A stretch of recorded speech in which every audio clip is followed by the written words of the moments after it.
تعالي المستعين شو تعالي شوفي هذا بيصلح البنات. امشي امشي مش خليني اوريك. خليني اوريك يا باخذ عشان يسوق بعلمس. طيب تعالي يا مستعجله. يلا يلا. هذه بيصلح طبعا هذه سيارة عمي. وين سيارة عمتي؟ سطام هذه سيارة عند منيرة؟ ها؟ سيارتك؟ وين سيارة عند منيرة؟ ورا. ما اخذها. افتح سيارتك. هذه يصلح البنات. القلفز هذا في باكج مرة بيعجب البنات هذا. بس خلني اوريك 101 دقائق. سطمتك تجيب لي الغراض هذيك. جيب لي. تعالي امشي. بس الجلاس تجيش ميزة الجلافز هذا مرة جميل. شوفي خلي يدك كذا. خلي يدك كذا اجيب لك جلافز. اي يا عمري. طب طالع مصبع زي غبيه. شوفي اول حاجه هذه حاطينها. خلي اشغل كشاف. امسكي هذه امسكي. اي قايل بيت منعب انا بس ما صرت تقول بيتكم بيت منعب قايله انا خفت. اول حاجه حاطين هذه. شفتي هذه عشان الدركسون ما يزلق معك. الشيء الثاني تبغين تلعبين بجوالك او تحركين جوالك. وش ذا اللي جاء؟ شوفي تقدرين تطلعين مصبعك من هنا. خليني اوخر السياره بس دقيقه ابشرح لكم. سلام حياك الله. شوفي مصبعك تقدرين تطلعينه من هنا فهمتي؟ أيوة. ومصبعك تقدرين تطلعينه مع ذا الجهه مع منه ومنه فهمتي؟ هذا واحد. الشيء الثاني في الباكج تذكرين الوساده هذه؟ ايوه هذه تريح الظهر. هذه زينه. هذه وساده سويت لها كذا مره تغطيه. وهذا المنتج نفس اللي انا اسوي له دايم اعلانات يعني نفس الخامه نفس الجوده نفس كل حاجه. جميل. معطينك الباكج تاخذه وتاخذ معه طال عمركم اللي هو الدسوس. وهذه افتحها. هذه وش سالفتها؟ هذه اللي تلبق سيارتها في الشمس. ما عندها مظله تحمي لك كل حاجه. حتى الطبلون اللي يخاف على سيارته تحميه. افتحها صراحة نايم ركبها. جميل جدا. دركسون حار. عرفت كيف تفتحها؟ لا لين تطق. لا كذا. ايوه سطام. ترى رخيص الباكج كامل مع الوساده.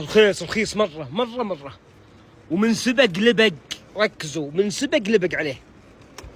ايوه لين تطق. بسم الله. ايوه قلبها اخر شيء اعلى شيء. شلون الحين مظله تعزل لك عزل قوي مره يعني يمكن حول 99 او 100% نقول. الطبلون الدركسون ما عاد يجي شمس. وفي نفس الوقت معطينك هذه مريحه فيها ميموري فوم شيء مو طبيعي. ثاني حاجه لو تبغى تحطها تلعب بلوت ما تزلق. شوف حاطين فيها هذه عشان ما تزلق ما تروح معك وتجي معك. حتى لو قعدت في السياره هنا خلاص تثبت فهمتوا؟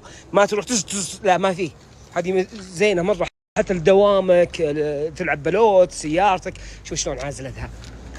ترى عليها عرض مره قوي ومن سبق باكج كامل مظله مع الدسوس اللي مع عمتي منيره مع الوساده هذه كلها يمكن تطلع عليك ب 210 او زي كذا. بأتأكد لك كم بالضبط. عافيك كنت حاطه المخده عشان اضحك. هذه اوريك اياها. شفت الدسوس؟ لا صراحه جميله. انبسطت عمتي منيره عليها. جميلة. انبسطت مره. كأن ما في يدك شيء. لينة عرفت؟ اي ثاني حاجه الملمس حقه خفيف. مرة ممتازة. الملمس حقه خفيف. هذه تنحط بالشكل هذا وتقعد عليها عادي. هذه للظهر زينه مره. يمينا بالله كانك قاعد في عرفت الفندق السرير حق الفندق. يمينا بالله كذا. هذه الوساده كأنك قاعد في سرير الفندق. تقول كذا. ها اقول بالذات للناس القصيره ترزهم. حتى انت عندك كبير في السن زينه تصلح والله العظيم للظهر. اللي يجلس جلسات كثيره تصلح له. اللي يسوق مسافات طويله تصلح له. شوف هنا شوفوا عشان ما يزلق معك الدركسون. حلوه. خليني اعلمكم كم السعر بالضبط الباكج كامل اللي هو. اصبر ايش تبين؟ بقول لك شيء في خاطري. ازبدي يلا. انت عاد ما شاء الله عليك من اليوم تزبدين. وشو الحين يوم جاء اعلانك حق هذا ما قصرت صدق اضحك والله حلوه باخذها غصب عنك باخذها الدسوس. بس يوم اعلان المطعم وانا قايلت لك ان صار عندك اعلان مطعم نادني اجي معك. خلني اخلص. طيب الحين الباكج. يلا خلص. حبس لي البربره بعد الله يهدي يفتح على قلبه. بس قولوا يمين. انا ما احب ثرى البربره الزايده. فيني مر. قاعد عند عمتي منيره ما انها احسن مزعج. امي الو متى بتجي؟ الو متى بتجي؟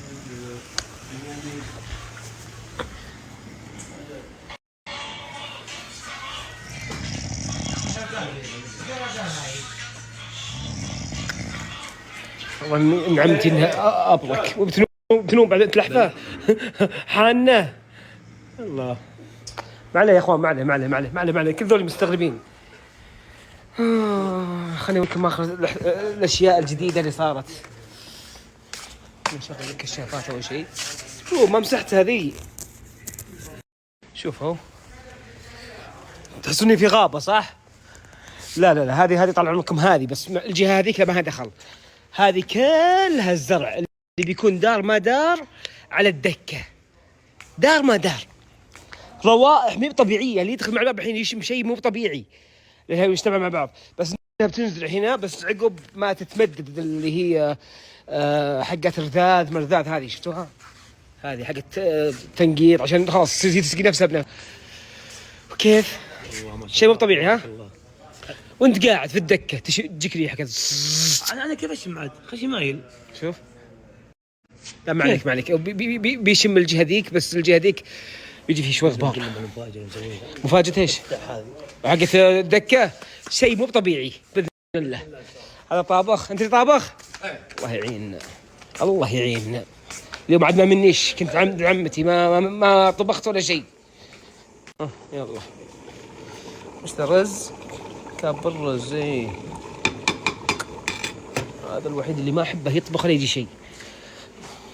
ما في كويس طبخ صح؟ نص ونص. هذه معلوم انا. والله لا يبلانا يا رب. ها شوفوا احكام التيك توك، يتروش واحده حاكمته يتروش. يلا من بقدح ما قلح، هذه كلمة مسارة. شوفوا كله من سبة. والله انت مسح له كله والله كله من سبة. حكم ما حكم. هذول قاعد يبثون فيه ذا بعد. وش عندنا؟ لبى عينك السعود. اسمع هذا اللي خلاني ما احب ادخل فيه. يجيني واحد يحكمني زي كذا، يجيني القولون. بس انه وشو؟ كله داخلين محتزمين بقروم. يضف وجهك انت قرومك. يا زين الجو زينه، واو يا زين الجو. شوف الشجار متحمس ولا اشوفها كذا. طفوا اللمبات، طفوها خساير بس خساير. شو ينفع تك يلا. يوم انك تروشت بتوسخ الكنب، اقسم بالله العظيم للطق معك، اقسم بالله حلف. ترى كل الموضوع هذا من سبتك انت، لان انت كبرت موتك الحين كله منك انت تحب النجاسه. ليش تعاملني كذا؟ يا حرام عليك يا اخي. شوف حرام عليك يا اخي، يرضيك كذا نايف تقول لهم احكمون بيش تروش.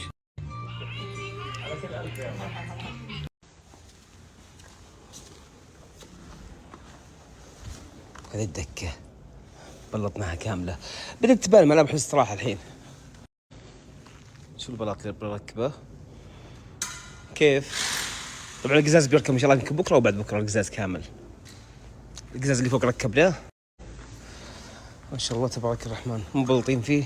هذا مبلط كهربائي ذا. ايش يسوون؟ يحطوا الماسورة هذه. ماسورة هنا؟ شوفوها من بعيد كذا. الله يسهل ويبارك، قولوا امين. عقبالكم ما شاء الله. طبعا الزبون طالب بدون تحمير الذبيحه هذه. 3 ذبايح ما شاء الله تبارك الرحمن. وهذا يلا هذه حقت الكشنه، هذه كشنتنا اللي نسويها اليوم. الشغل ما شاء الله مبكر من الساعه ما شاء الله. طبعا ما شاء الله تبارك الرحمن ما عاد نحتاج اصلا يعني نصوره. تشوفوني قليل اصوره ترى. ضغط ما شاء الله تبارك الرحمن. وش سبب النجاح؟ اول شيء توفيق رب العالمين، هذا اول حاجه. الشيء الثاني الجوده اللي قاعدين نقدمها للمطعم، السمنه وشي، الدجاج وشو، اللحم وشو، كل حاجه. شوف ما شاء الله تبارك الرحمن. الساعه كم الحين؟ الساعه 7 قاعد تطلع الذبايح. كل شيء قدامكم، كل شيء قدامكم. يعني اللي الزبون اللي يجي يشوف الشغل بنفسه بعينه. طبعا هذا شوف ابو خالد ما شاء الله 60 سنه. ابو خالد كم سنه الحين في المطاعم؟ كم سنه ما شاء الله؟ 40 سنه ما شاء الله. يعطيك الصحه والعافيه. السمنه اللي نقدمه وشو، كل شيء قدامكم هنا موجوده. وينه؟ خيبت ظني كأنه نحطها دايم في السمنه. الدجاج وشو الدجاج؟ يلا روح. الدجاج اللي نسوي طبعا هذه طريقة تحضير الكشنة. لازم تقعد كذا بالشكل هذا ونحطها عشان الزيت ينزل، تطلع ناشفة، تطلع مقرمشة. الدجاج شيء اوريكم ما عندي مشكلة، كل شيء، كل المنتجات اللي انا اقدمها قدامكم اوريكم اياها حبة حبة، بس اتحدى حد يطلق نفس الجودة حقتنا، تحدي.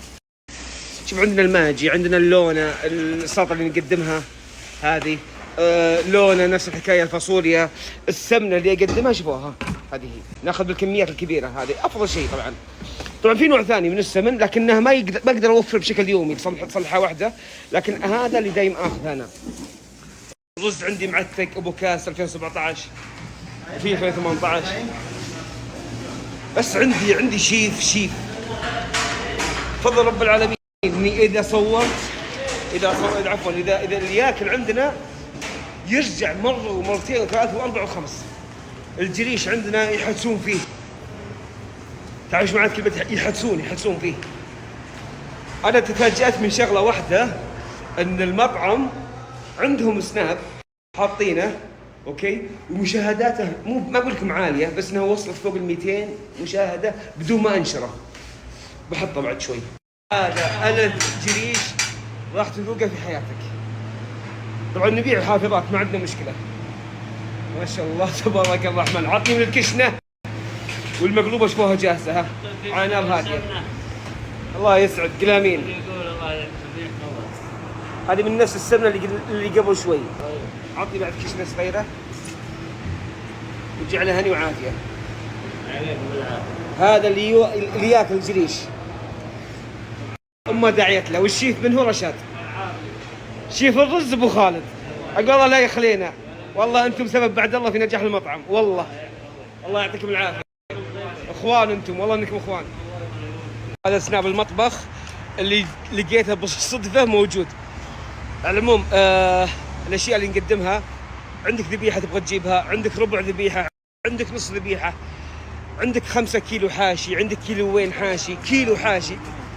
لو تبغى نطبخ لك دجاجه تجيبها عادي، تبغى تاخذها من عندنا عادي.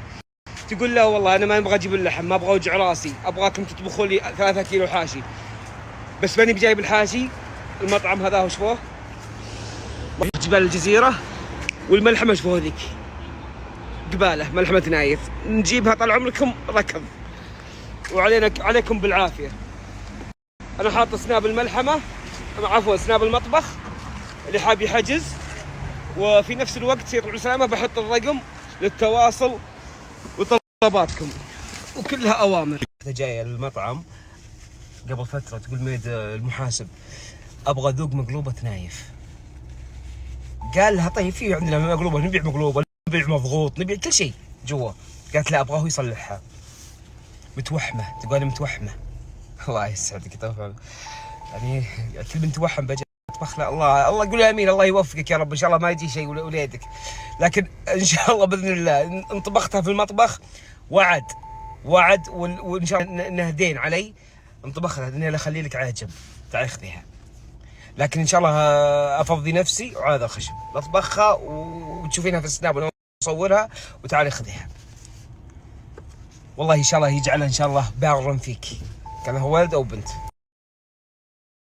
جيبي جي ولا بصح جيبيه، يلا جيبيه ما تشوف شيء يا رايد.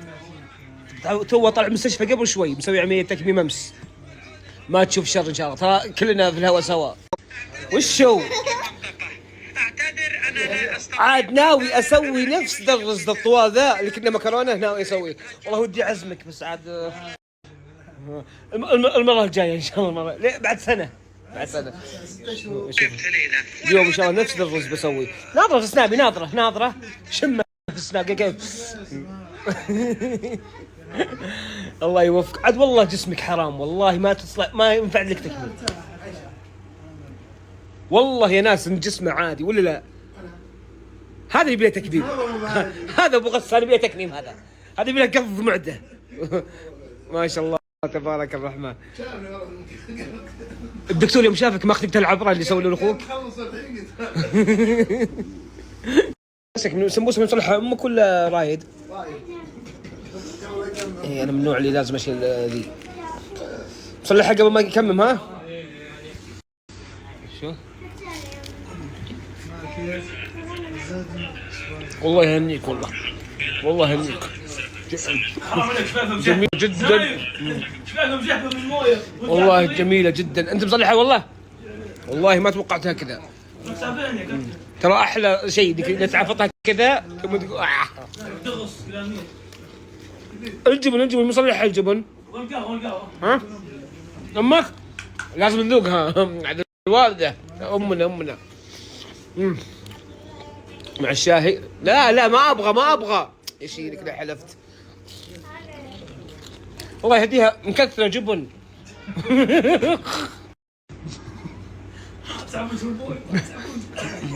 لا تقعد معنا ابدا، انسى لا تتابعني سنة كاملة. ها عايشة حبيبتي. يلا الحين احنا ناخذ الطبخ نمشي ناخذ لحمة حاشي. تعالوا تعشوا معنا يا شباب والله جد تعالوا شوفوا على خير. دقيقة لا والله ما تقوم والله ما تقوم بس خليني بس اجرب الجبن احس انها تغير شكل بعد. اشوفكم على خير الله يعافيكم. ايش تبون؟ يا زين بنياتي وجهينا يا نوس. انا احبس وابقى ليش امس تسحبين علي وتروحين عند الجويس ليش؟ بمشي بنروح نجيب لحمة حاشي. غير كلام الوسخ. معلق ثوبي في ذاك شوف عشان اطبخ بحب رايد. سوي سكيب. مضغوط لحم حاشي يحبه قلبك. نزلت البصل ونزلت طال عمركم الفلفل الاخضر اللي هو ذا. طيب طبعا شو بسوي ليش كبار؟ ابى خلطه كل هذا بخلطه في الخلاط لين يحمر البصل يطلع كأنه كشنه. ابي مضغوط احمر في المخ. الشيء الثاني الرز سلقته عن ابو شكله كهربني. الرز سلقته من الحين يبي له ساعه بشاور. خليته طبعا ما غسلناه بس سلقناه سلق. فرحان ايش بتصلح؟ طاجن ها؟ طاجن لحم؟ هنا بيصلح طاجن لحم ودجاج. خذ اللحم اللي تبغاه وخلي الباقي لي. شغل على كيفك. اني اوريكم الازهار عقب ما ركبناها اللي كانت امس موجوده. نشغل الكشاف شوف شلون طلع شكلها مره حلو كيوت. كنت قاعد في الدكه هنا تشم ريحه زينه واشكال حلوه تفتح النفس. كأنها اشكالكم انتم تناظرون. واو يا زينهم تشوفون توهم يركبونها. ايش نزلت؟ خليني بوريكم نرجع لمحور حديثنا. نزلت الحاشي هذه شوفوها شحمه ذي طال عمركم ابى اخلطها مع الاشياء ذي كلها. شلون البصل كيف كبار كل هذا بينخلط بيطلع زي الصوص. حتى الشحمه بخلطها معهم بس ابغاها تذوب شوي. انا ابغى اللون هذا. شو ذا اللون ذا؟ هذا اللي ابغاه هذا اللي يحتاج اللون هذا. خلاص كذا طال عمركم شو نسوي؟ نطفي عليه والله في هواء. نطفي عليه نحط بهاراتنا فلفل اسود نخلطه مع الطماط. وتعال ارجع ثاني مره حطه في القدر ونزل اللحم. شوف اللحم لحد الحين ترى ما نزلته. اللحم شوفوها هذا حق اللي هو الفخار. عجل شحمات واو جبن مو بشحم جبن. نقول بسم الله. نغسل هذه ولا غسلها؟ يلا سبحها تسبيع. يهينك سوي كب ذا كله هنا نبغى خلط الله يهينك. شوفوا كل شيء بخلطه ودي. طبعا لين نزل لي ذا اللون هذا اللي فوق. يوم نزل لي خلاص ما قدرت اساعدك. شوف حتى الشحمه لا مو منكب ان شاء الله. ايوه بالشكل هذا بس بيض الله وجهك. شوفوا نزلناه الحين كله كامل. هنا اللي نزلته قبل مع البصل ويا الفلفل الرومي نزلت هذا الهيل ونزلت اللي وش اسمه القرفه ذا اسمه القرفه دارسين. نزلت ليمون اسود بس وبصل واللي هو الفلفل الرومي فقط. الحين شو بسوي؟ ابى انزل البهارات عشان اخلطها مره واحده. البهارات حقت الاكله، وشوي فلفل اسود بس. كب كب كب فرحان بس. لا اعطى شوي بعد بس. خلاص ما ننسى الملح. معليش علم متحمس نزل واحده، طبعا هي تنتين بس كنت بصور لكم وانتم تشوفونها. بدأ ما احط مويه هبد عصير الطماط. هذه واحده وهذه الثانيه سويناها الماجي، 4 حبات ماجي عشان بخلطها الحين كلها. وبنحط واحده اللي هي معجون الصلصه، معجون الطماط فقط. واخلط طال عمرك هذا صوص كامل حق المضغوط، تراه مضغوط في المخ اللي بيسويه. فرحان تكفى تعال ساعدنا بس. غطه ولا يهمك. ايه شيل حوستك هنا فرحان فينا هنا شوف هذه بس. اخلطها لها انت. هذا الصوص اللي بحطه بعدين بطبخ فيه اللحم، ثم بنزل شوي مويه فقط لا اقل ولا اكثر. ايوه عطها واحده كذا. اي هذا الهيل مو بالهيل دارسين. عطه اي يعني تغير لونه كامل بس بدون مويه بدون شيء. زود شوي كذا. شلون تغير لون كامل؟ حطينا كل شيء مع بعض. ودي خلاص بس الحين بس بنجرب الملح حقه، يا نزوده يا خلاص. هذا الصوص المضغوط طبعا مغسل يديه، مغسل. خلينا نشوف طنك. اي بس مضبوط.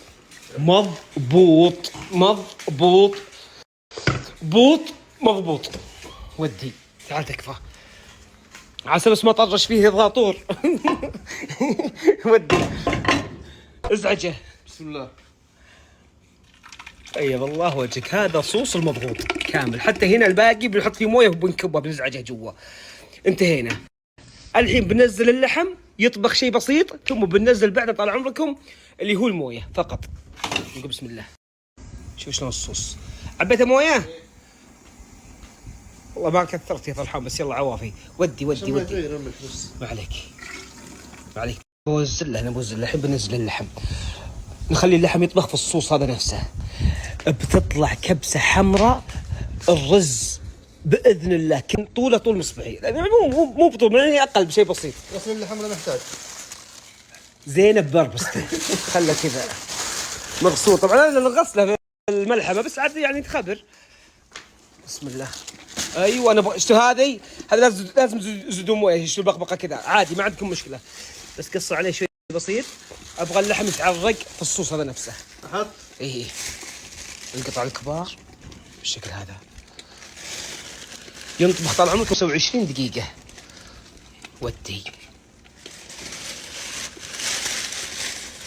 ودي ما نزلنا ولا قطرة مويه. ابغى نفس الصوص هذا، الصوص نفسه يعرق فيه اللحم بس.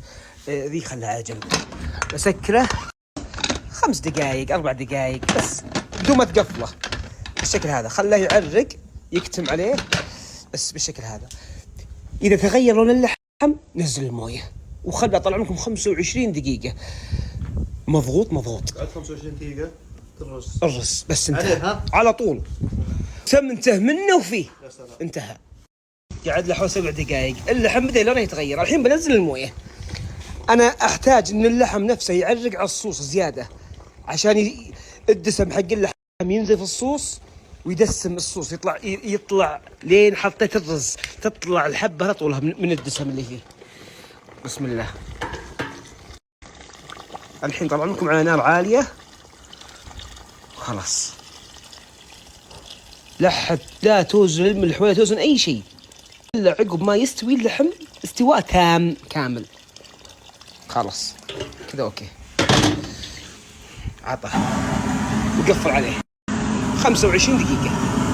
لا نزلت الرز بس توبي جوني ضيوف. هذه الدهنة حقت وشي حقت الحاشي. شوفوها طبعا سحبت منها شيء بسيط ونزلتها مع الرز. ما مداني اصورها والله، معليش يا اخوان عشان عندي ضيوف. قصوا عليه الحين مدة 20 دقيقة. سجلت انت في الأكاديمية؟ لا سجلت عند الشباب ولكن انا ما سجلت. لا انا أول شيء شرفتنا ونورتنا. الله يسعدك يطول في عمرك يا رب.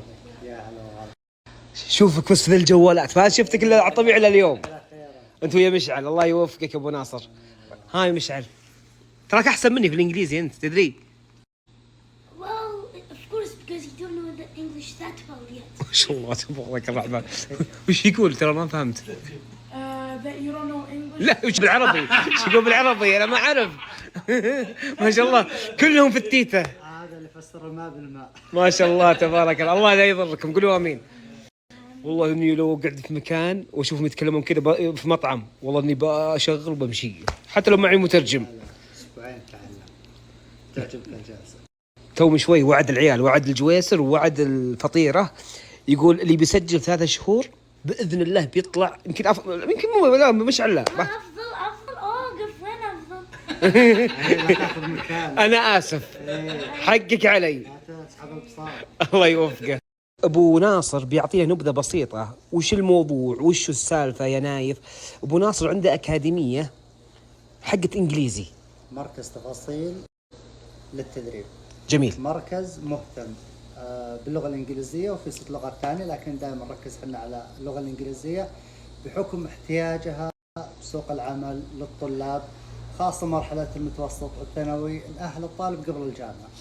طبعا الأسئلة التحضيرية ما يتورطوا. طبعا في ميزه جميله قالها قبل ما نصور، قال المعلمين اللي عندنا عرب كلهم، يعني حتى انت لو انت ما تفهم شيء في الانجليزي ممكن تاخذ وتعطي مع المعلم. هذه ترى ميزه جميله جدا، عشان كذا متحمس اسجل المدام انا. اسلم. ننصح كمبتدئ باللغه، خاصه اللي صفر باللغه الانجليزيه، خلي اللي يعلمك اول 3 شهور معلم عربي، بعدها توصل مرحله التعليم الذاتي او معلم اجنبي. جميل. لكن بالبدايه مع معلم اجنبي بتواجه مشاكل، صعوبه، ما راح تفهم ادق التفاصيل، لازم تحتاج معلم عربي بالبدايه.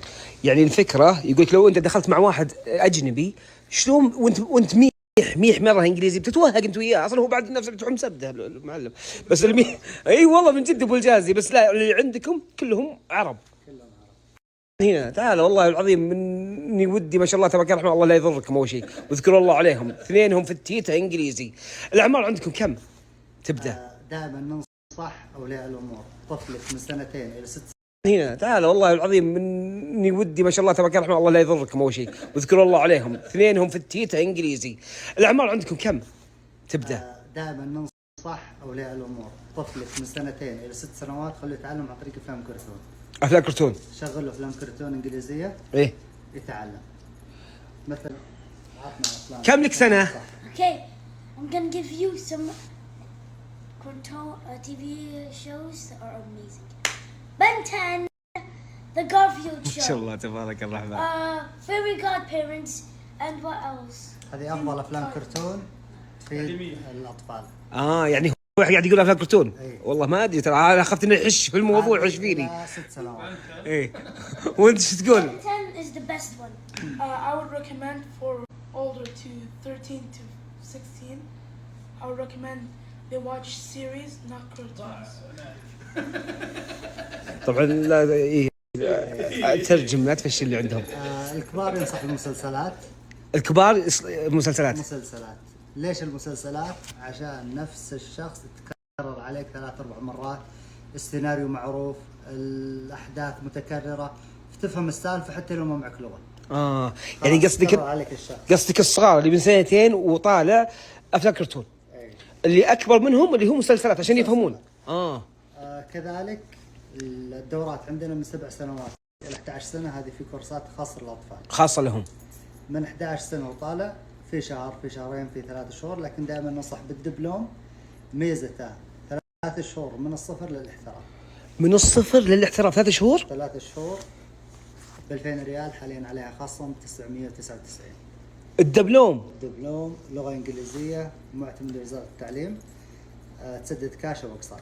بلاش والله العظيم اني اقولها قدام قبل شيء، ترى السعر مو ماني منصدم من السعر، انا عارف السعر من اول، بس جد سالت العيال اللي عندي في الاستراحه، اللي قال لي 4000، اللي قال لي 5000، اللي قال 6000، اللي قال لي ب 2999. تقول للاحتراف، للاحتراف من الصفر للاحتراف. ميزة الدورات الشرح فترتين، العصر والمغرب، تحضر أي فترة تناسبك. ايه ما قدرت تحضر، الدرس محفوظ على الموقع، تقدر تشوفه الصباح ليل أي وقت. ايه بعد الدرس في تمارين، يعني تشوف الدرس فهمته تروح تحل التمرين عشان تشوف استيعابك وفهمك القاعدة. خلصت حل التمرين، طلاب الدبلوم لهم كورسات إضافية اللي هو كورس الواجب. القاعدة أو الزمن اللي أنت درسته تروح تكتب يومياتك عليه. مثلا درست الماضي أكثر من 6 أزمنة، يلا اكتب لي يومياتك، أشياء صلحتها الأسبوع الماضي. عشان تقوي الذاكره عندك ولا؟ بالضبط. طيب ابو ناصر، وش يميز اكاديميتكم؟ ابغى شيء اللي يميزها عن الباقي. إنه أول شيء المستويات من الصفر للاحتراف جايينك بالتسلسل. ايه ما نبدأ على طول بالغويط، لا نبدأ معك شوي شوي درجة درجة لين أدخلك بالغويط وأنت ما تدري. كذلك الدروس متسلسلة، المراجعة المستمرة، في مراجعة بعد 24 ساعة، بعد أسبوع، بعد شهر، اختبارات أسبوعية. تراجع نفس الدرس اللي انت اخذته قبل. إيه، نصلح مراجعة للطالب بحيث ما ينسى. فهمت. ترابط الأزمنة مع بعض، الأزمنة أكثر من 6 أزمنة بالماضي، وش الفرق بينهم؟ فالناس تدرس تحفظ ويقدر يشرح لك الزمن، بس تجي تقول طبق بالواقع ما يعرف. احنا نركز إنه أجمع لك الأزمنة وأعلم كيف تطبقها بطريقة جدا مبسطة وسهلة. جميل. انا في موضوع تو قاعدين في المجلس نقلته، عادي تقوله ثاني مره؟ موضوع ترى جاز لي جد، عجبني.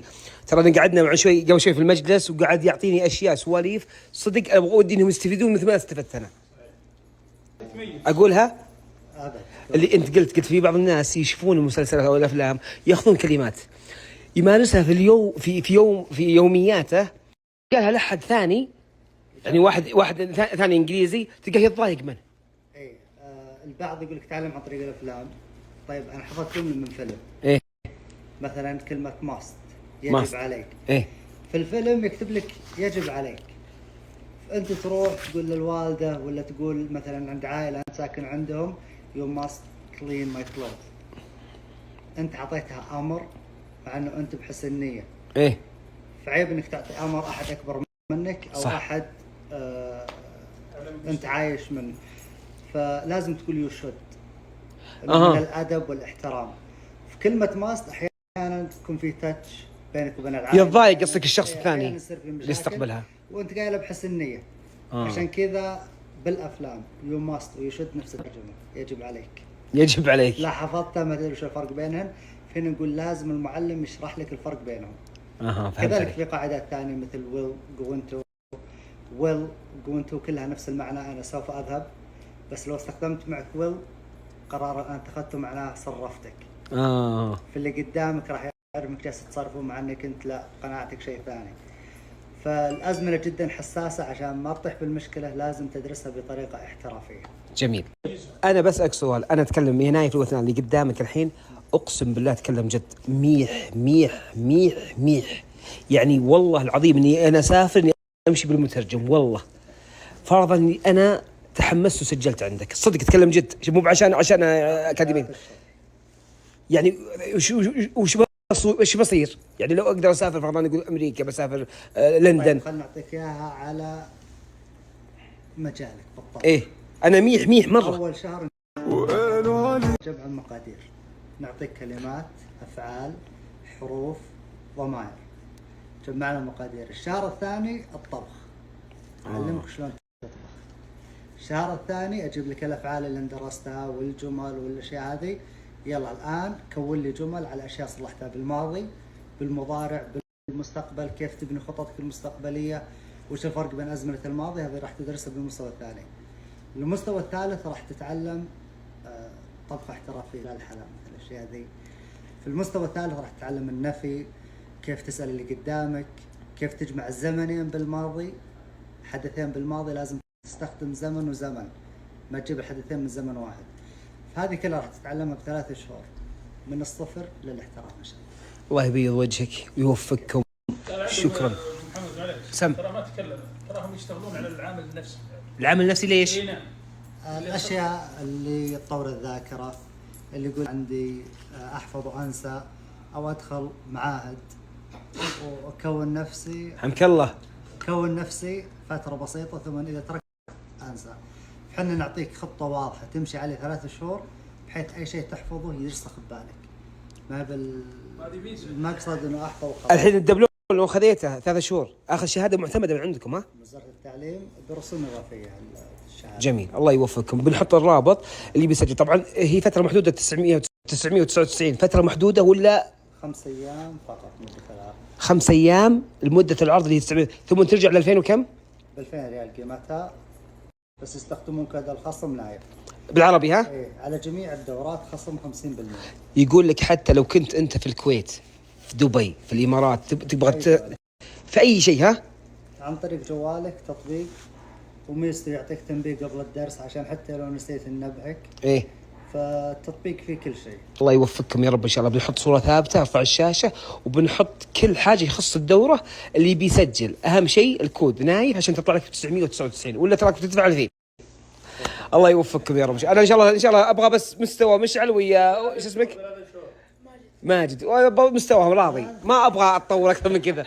الله لا يضركم يا رب. ما شاء الله تبارك الرحمن. مشعل تعال دقيقه بقول لك شيء. قل ميد فطيره لو سمحت بس بالانجليزي لانه هو يفهم انجليزي اكثر شيء. قل له وش افضل اكله يسويها نايف اللي هو انا. أي واحد نايف. هذا مخد كبير. ايه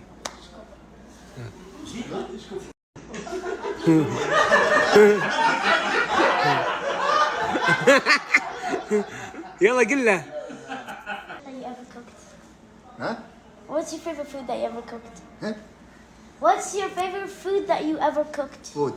Yeah. Favorite وفود يعني That, وشو؟ that you cooked. انت قد طبختها افضل شيء قد طبختها. انا طبخت اكس. بيض. اي بيض افضل شيء عندي. وش كان السؤال بس معليش؟ ممكن تعيد السؤال؟ ايش يعني اساسك بتعرف السؤال ايش؟ What's your favorite food that you cooked yourself? كلمني هم. كلمني انت. Food that you cooked, no one else. You cooked. انت تترجم الحين ولا ولا تعيد السؤال انت ولا ايش؟ عادة بس انت افهم. وضح زياده. افهم يا حمار زيادة. So what is it? الله عليك شكرا. ابغاك تحكها انت. اي حك الحكايه. شيل يلا ودي هذا. بسم الله. ايوه هذه اذا ما تقرمش في فمك يا ابو ناصر لا تسلم علي. هذه مد يدك انت لا والله ما يمدها الا ابو ناصر. تعال يا ابو ناصر تعال. تعليم عيشه. اي والله نشبع هنا. الرزه طويله وحن بوريكم الرزه طوالها الرزه. سم بالرحمن. لا تمد يدك يا ماجد خليك في الانجليزي. ماجد. جعله بالعافيه جعله بالعافيه. انت عطها واحده بعد. لا انا بعطيك واحده. لا والله ما تجي الا بعد. في ذمك بالعافيه جعله بالعافيه. انا احبها اسمع كذا.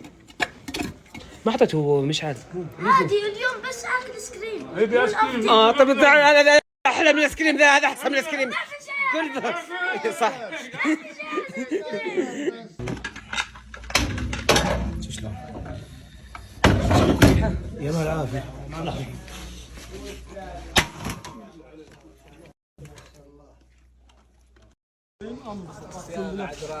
تراني انا ولدك لا تمدح مع الشهور قدامي لو سمحت يا بابا. بابا فهد يا مبيت واحد يا بعد راسي والله فهد.